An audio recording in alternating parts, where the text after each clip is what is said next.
আসসালামু আলাইকুম সুপ্রিয় শিক্ষার্থীরা, আশা করি সবাই অনেক বেশি ভালো আছো। আমরা তোমাদের সাথে গত ক্লাসে অপরিচিতা থেকে একটি অংশ পড়িয়েছিলাম। আজকে আমরা যেখানে শেষ করেছিলাম সেখান থেকে শুরু করব। তোমরা তোমাদের স্ক্রিনে দেখতে পাচ্ছ আমরা যে গল্পটি পড়ছি সেটা হচ্ছে অপরিচিতা।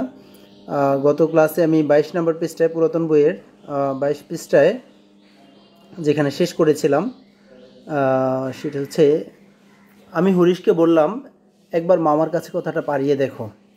এই লাইনে আমরা শেষ করেছিলাম গত ক্লাসে। আমরা এখন এইখান থেকে আবার পড়া শুরু করব।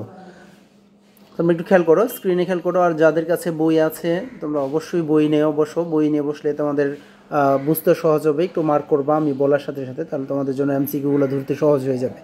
খেয়াল করো, আমি হরিশকে বললাম একবার মামার কাছে কথাটা পাড়িয়ে দেখো।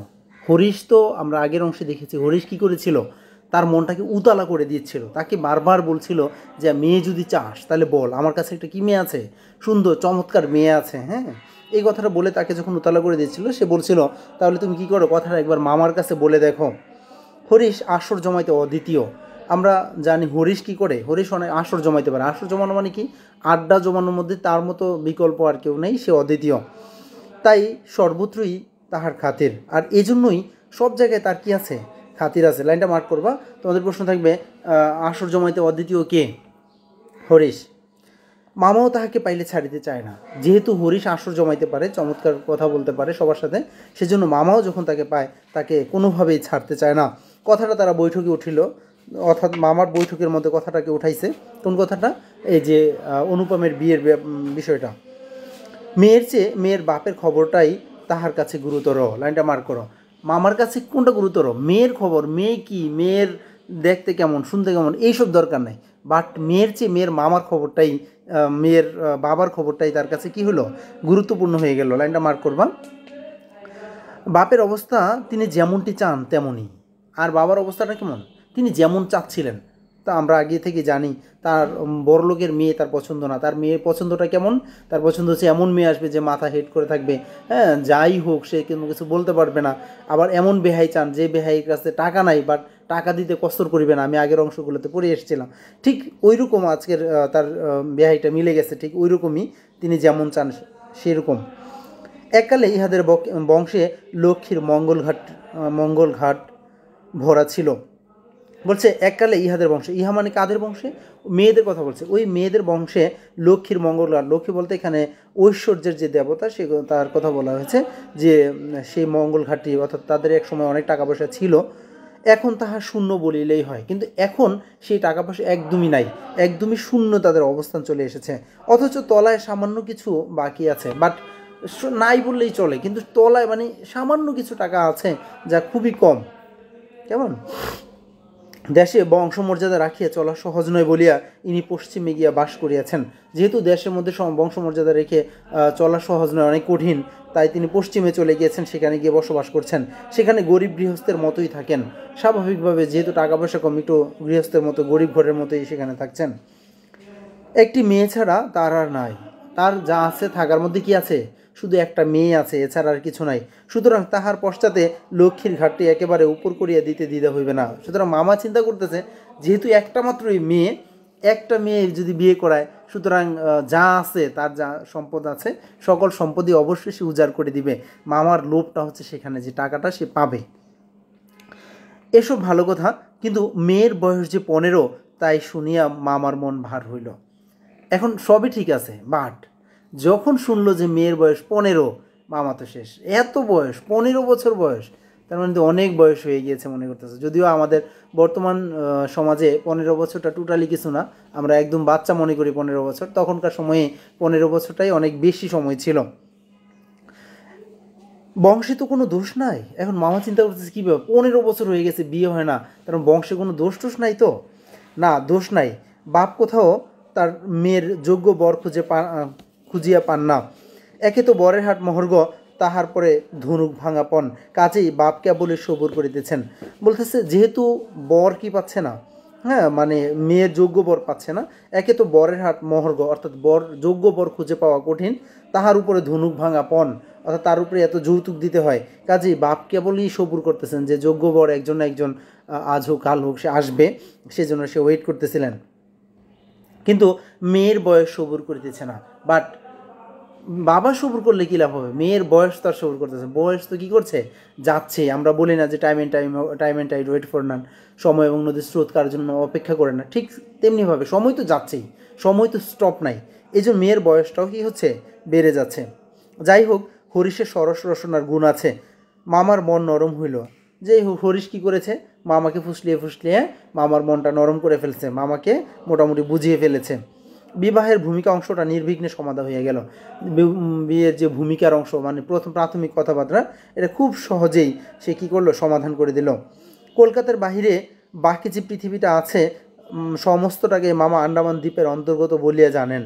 মামা কী করেন, কলকাতার বাহিরের যে অঞ্চলটা আছে, মামা স্বাভাবিকভাবে কলকাতার বাহিরে যান না। এই জন্য তিনি চিন্তা করেন, মানে তার কাছে মনে হয় যে পুরো বাহিরের অংশটাই আন্দামান দ্বীপ, একটা দ্বীপের মতো। জীবনে একবার বিশেষ কাজে তিনি কোন্নগর পর্যন্ত গিয়েছিলেন। কোন্নগর হলো মূলত কলকাতার নিকটস্থ একটা স্থানের নাম হচ্ছে কোন্নগর, অর্থাৎ তিনি কলকাতার বাইরে কোথাও যান নাই, শুধু একবার জীবনে তিনি কী করেছেন, কোন্নগরে গিয়েছিলেন।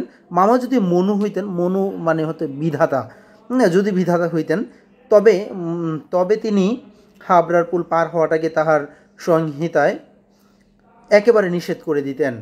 মনের মধ্যে ইচ্ছে ছিল নিজের চোখে মেয়ে দেখে আসিব, সাহস করিয়া প্রস্তাব করিতে পারলাম না। অর্থাৎ বলছে মামা যদি বিধাতা হইতেন তাহলে হাবড়ারপুর পার হওয়ার মতো কাউকে মানে কোনো সুযোগ দিতেন না, হ্যাঁ, এখানে স্টপ করে দিতেন সবাইকে। এখন সে আবার অনুপম আবার বলছে মনের মধ্যে ইচ্ছে ছিল নিজের চোখে মেয়ে দেখে আসিব, খুব ইচ্ছা যে মেয়ে নিজের চোখে কী করবো, মেয়েটা দেখব, সাহস করিয়া প্রস্তাব করিতে পারিলাম না। কিন্তু আমি সাহস করে এই কথাটা বলতে পারি নাই, কাকে, মামাকেও বলতে পারি নাই, কাউকেও বলতে পারি নাই যে আমি মেয়েটা দেখতে চাই। তারপরের পেজে দেখো, কন্যাকে আশীর্বাদ করিবার জন্য যাহাকে পাঠানো হইল সে আমাদের বিনু দাদা। লাইনটা মার্ক করো, খুব ইম্পর্টেন্ট, তোমাদের প্রশ্ন থাকবে। কন্যাকে আশীর্বাদ করানোর জন্য কাকে পাঠানো হলো, কাকে, বিনু দাদাকে। বিনু দাদাকে আমার পিস্তুত ভাই। পিস্তুত মানে কি, আমরা জানি পিসি মানে ফুফু আর মাসি মানে খালা, নাকি, যেহেতু পিস্তুত তার মানে ফুফাতো ভাই, তার মানে ফুফাতো ভাই কাকে পাঠানো হলো, বিনু দাদাকে পাঠানো হলো। তাহার মতো রুচি ও দক্ষতার পরে আমি 16 আনা নির্ভর করতে পারি। অর্থাৎ তার মানে এই যে বিনুদার অনেক রুচিশীল, মানে বিনুদা ছিল অনেক বেশি রুচিশীল, তার কথাবার্তা, হ্যাঁ, চালচলন ভঙ্গি অনেকটাই রুচিশীল, অনেক বেশি, যার কারণে বলছে তার উপরে আমি কি করতে পারি, 16 আনাই নির্ভর করতে পারি।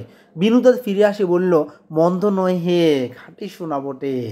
কি বলছে, ওরে তুমি যে মেয়ে তোমার জন্য দেখছি এটা মন্দ না, এটা কি খাঁটি সোনা, অর্থাৎ অনেক ভালো, অনেক সুন্দরী একটা মেয়ে। বিনুদাদার ভাষাটা অত্যন্ত আর্ট। বিনুদাদার ভাষাগুলো কেমন, অনেক কৌশলী, অনেক সুন্দর, অনেক মাধুর্যপূর্ণ। যেখানে আমরা বলি চমৎকার, সেখানে তিনি বলেন চলনসই। লাইনটা মার্ক করো, আমরা যেখানে চমৎকার বলি সেখানে বিনুদাদা কি বলেন, চলনসই, মানে আরেকটু আর্ট, হ্যাঁ, একটা কলা ব্যবহার করছেন, একটা সৌন্দর্য ব্যবহার করছেন। অতএব বুঝিলাম আমার ভাগ্যে প্রজাপতির সঙ্গে পঞ্চাশরের কোনো বিরোধ নাই। সুতরাং আমি বুঝলাম যে আমার ভাগ্যে প্রজাপতির সঙ্গে পঞ্চাশর, প্রজাপতি হচ্ছে বিয়ের দেবতা, এখানে বিয়ের দেবতাকে উল্লেখ করা হয়েছে, আর পঞ্চাশর হচ্ছে মানে কি বলে তোমার প্রেম এবং প্রেমের দেবতা, হ্যাঁ, বিয়ের দেবতা এবং প্রেমের দেবতার যে কি বলে, আর মূলত পঞ্চাশর বলতে এখানে কি বলে মদন মোহনের ব্যবহার যে 5 ধরনের বানকে বোঝায়, কিন্তু এখানে মূলত বিয়ের দেবতা এবং প্রেমের যে দেবতা, এই দেবতার যে শুভ দৃষ্টি হয়েছে, সেই শুভ দৃষ্টিটাকে এখানে মূলত পঞ্চেশ্বরের মানে প্রজাপতির সঙ্গে পঞ্চেশ্বরের কোনো বিরোধ নাই, এভাবে বিষয়টি উল্লেখ করেছে, এভাবে বলেছেন। কেমন, আচ্ছা, তারপরে দেখো 2, বলা বাহুল্য বিবাহ উপলক্ষে কন্যাপক্ষকে এই কলিকাতায় আসিতে হইল। আর এটা আমি আগে বলে রাখছি তোমাদেরকে যে কি বলছে, যে বিয়ে উপলক্ষে কন্যাপক্ষকেই কলকাতায় আসতে হইলো, অর্থাৎ আমাদের যাইতে হয় নাই, কন্যাপক্ষরাই এসেছে। কন্যার পিতা শম্ভুনাথ বাবু হরিশকে কত বিশ্বাস করেন তার প্রমাণ এই যে বিবাহের 3 দিন পূর্বে তিনি আমাকে প্রথম চোখে দেখেন। অর্থাৎ মেয়ের বাবা হরিশকে এতটাই বিশ্বাস করতো যে হরিশ যে ছেলে দেখবে সেই ছেলেটা কোনোভাবেই খারাপ হইতে পারে না। মেয়ের বাবা নির্দ্বিধায় বিয়ে কী করে দিয়েছে, রাজি করে দিয়েছে, মাত্র বিয়ের 3 দিন আগে। তার মানে ছেলেরকে অর্থাৎ অনুপমকে সে দেখেছে কেমন, নিজ চোখে দেখেছে এবং আশীর্বাদ করিয়ে গিয়েছে, এবং আশীর্বাদ করে যান। 3 দিন আগে দেখেছেন এবং কি করেছেন, আশীর্বাদ করে গিয়েছেন। বয়স তার 40-এর কিছু এপারে বা ওপারে, অর্থাৎ এই শম্ভুনাথ বাবুর মেয়ের বাবার কথা বলছে। মেয়ের বাবার বয়স 40-এর কিছু এপারে অথবা ওপারে, অথবা 42 হতে পারে, অথবা একটু কমও হতে পারে। চুল কাঁচা, গোফে পাক ধরতে আরম্ভ করেছে মাত্র। চুলগুলো কাঁচা রয়েছে, এখন গোফে কী করেছে, পাক ধরতে শুরু করেছে মাত্র।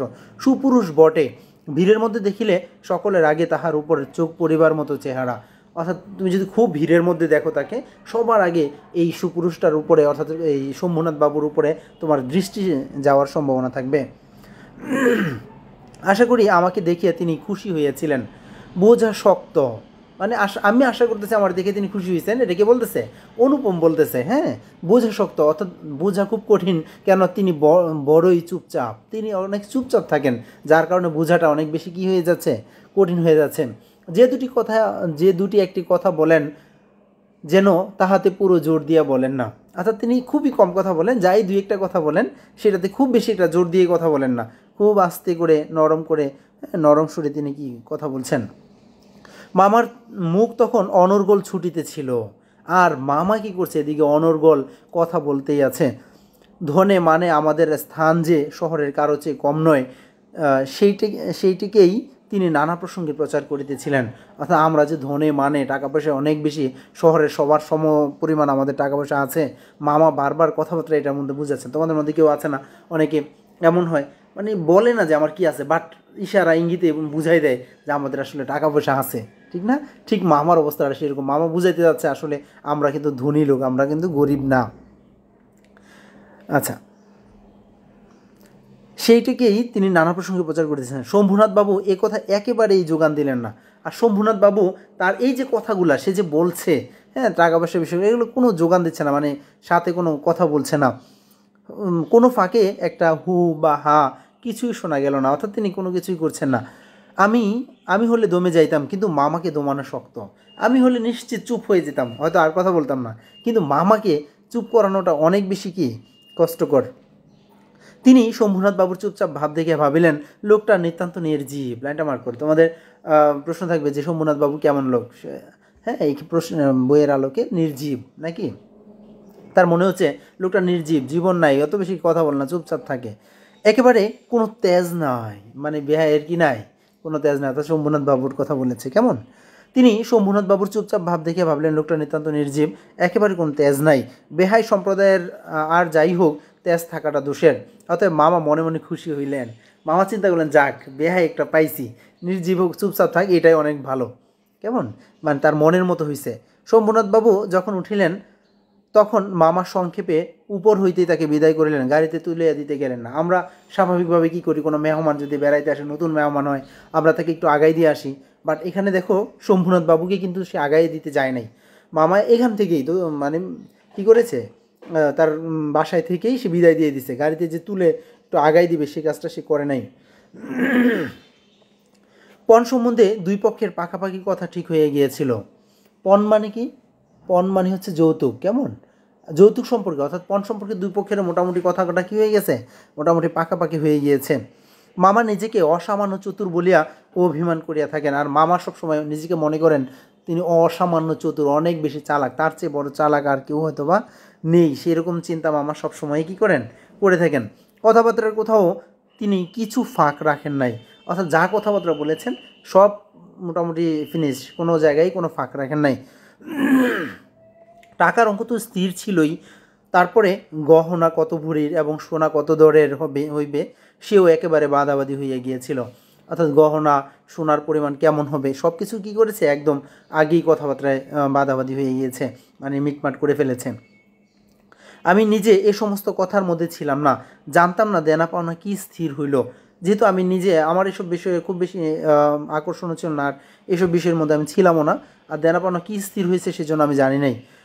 মনে জানিতাম এই স্থূল অংশটা বিবাহের একটা প্রধান অংশ, কিন্তু আমি নিজে নিজে মানে জানতাম বা বুঝতাম যে এই যে অংশটা, এই যে বিয়ের আগে যৌতুক নিয়ে কথাবার্তা, যৌতুক ফিক্সড করা, হ্যাঁ, এই কথাবার্তা আমার মনে হইতো এটা বিয়ের একটা প্রধান অংশ।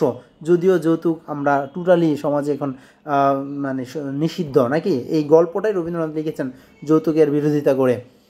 আর বর্তমান সমাজেও আমরা দেখি কিছু কিছু জায়গায় যৌতুকের প্রচলন রয়েছে, আবার অনেক জায়গায় প্রচলনটা কমে গিয়েছে।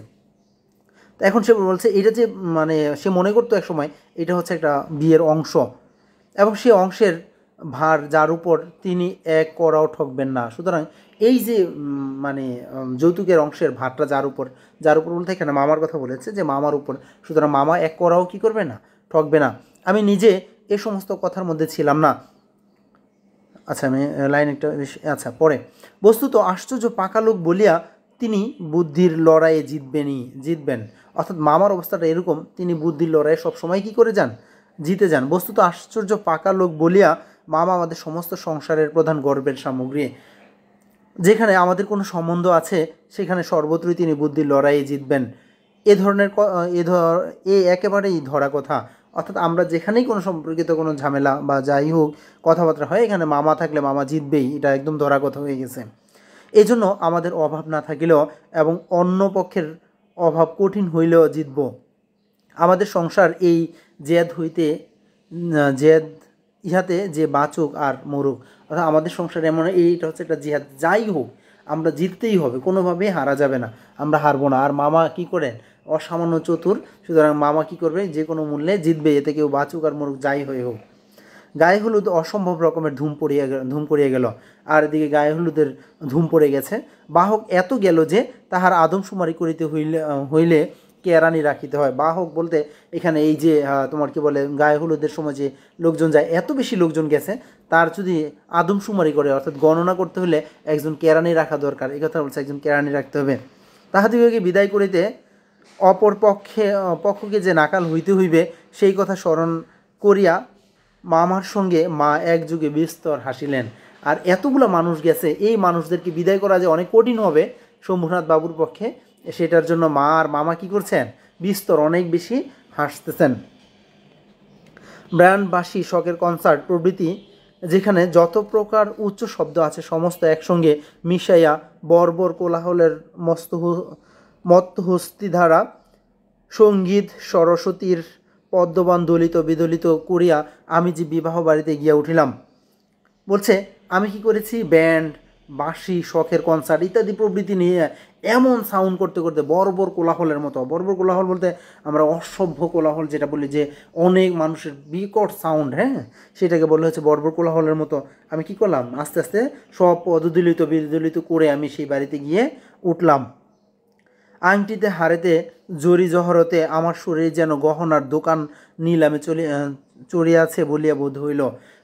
অর্থাৎ আমার অবস্থাটা এমন হয়েছে যে আমার শরীরে এত বেশি আংটি গহনাগাটি ইত্যাদি পরাই দিছে, মনে হচ্ছে যেন আমার শরীরটা একটা দোকান নিলামে উঠানো হচ্ছে, এমন একটা অবস্থা হয়েছে। তাহাদের ভাবি জামাইয়ের মূল্য কত সেটা যেন কত পরিমাণে সর্বাঙ্গে স্পষ্ট করিয়া লিখিয়া ভাবি শ্বশুরের সঙ্গে মোকাবেলা করতে চলিয়াছিলাম। অর্থাৎ আমার অবস্থাটা এমন হয়ে গিয়েছে যে আমি যেন এমন অবস্থা যে তাদের ভাবি শ্বশুর মানে হবু জামাই, হ্যাঁ, জামাই হবে যে তার দামটা কত, তার মূল্যটা কত, এটা যেন বুঝাইতে গিয়ে মানে তাদের সাথে যেন মোকাবেলা করতে যাচ্ছে, এমন একটা অবস্থা হচ্ছে। মামা বিবাহবাড়িতে ঢুকিয়া খুশি হইলেন না। একে তো উঠানটাতে বরযাত্রীর জায়গা সংকুলন হওয়া শক্ত, তাহার পর সমস্ত আয়োজন নিতান্ত মধ্যম রকমের। মামা বিয়ে বাড়িতে যে খুশি হয় নাই, কারণ কি, খুশি না হওয়ার পেছনে অন্যতম কারণ হলো যখন সে উঠানে গিয়েছে যে দেখছে যে বরযাত্রীর জায়গা হওয়া খুবই কঠিন, এখানে এত বরযাত্রীর জায়গা হওয়ার কথা না। তারপর সমস্ত আয়োজন নিতান্ত মধ্যম রকমের, এটা হাইপাই করে অনেক বড় ধরনের আয়োজন করে নাই, এটা একটু মধ্যম রকমের আয়োজন করেছে, সেই জন্য মামা খুব বেশি খুশি হইতে পারে নাই। ইহার পরে শম্ভুনাথ বাবুর ব্যবহারটা নেহাত ঠান্ডা। তারপরে আবার শম্ভুনাথ বাবু যে কথাবার্তা বলছেন, ব্যবহারটা করছেন, সেটাও অনেক বেশি ঠান্ডা। তার বিনয়টা অজস্র নয়, সে অনেক বেশি বিনয় দেখাইতে পারে নাই, বিনয়টা একটু কি কম ছিল। মুখে তো কোনো কথাই নাই, কোমরে চাদর বাঁধা, গলা ভাঙ্গা, টাক পরা, মিশ কালো এবং বিপুল বিপুল শরীর। তার একটা উকিল বন্ধু যদি নিয়ত হাত জোর করিয়া মাথা হেলাইয়া নম্রতার স্থিতহাস্যে এবং গদগদ বচনে কনসার্ট পার্টির করতাল বাজিয়ে হইতে শুরু করিয়া বরকর্তাদের প্রত্যেককে বারবার প্রচুর রূপে অভিষিক্ত করিয়া না দিতেন, তবে গোড়াতেই এটা এসপার হইত। এখন অনুপম বলছে যে শম্ভুনাথ বাবু তো নেহাত ঠান্ডা, সে চুপচাপ কোনো কথা বলছে না। যেহেতু শম্ভুনাথ বাবু কোনো কথা বলছে না, সেহেতু মানে স্বাভাবিকভাবে বোঝা যায় একটু নিস্তেজ হয়ে যাওয়ার কথা, কিন্তু শম্ভুনাথ বাবুর একজন উকিল বন্ধু ছিল, সেই বন্ধু কী করেছে, তাকে হাত জোর করে, মানে সবাইকে হাত জোর করে, হ্যাঁ, মাথা হেলায় তাদেরকে নিয়ে এসেছে, হ্যাঁ, এবং কী করেছে, মানে তারা যে আসছে হাততালি দিয়ে কনসার্টের সবাইকে সাহস জুগিয়েছে, সবাই তাকে অনেক বেশি অভিষিক্ত করেছে তাদেরকে। এই কাজটা যদি না করতো, তাহলে ওই তখনই যখন আসছে সাথে সাথে কী হয়ে যেত, একটা এসপার হয়ে যেত, অর্থাৎ এখানেই মীমাংসা হয়ে যেত। সুপ্রিয় শিক্ষার্থীরা, আমাদের আজকে এই পর্যন্তই। এখান থেকে আমরা নেক্সট ক্লাসে পড়বো ইনশাআল্লাহ। ঠিক আছে, আসসালামু আলাইকুম রহমতুল্লাহ।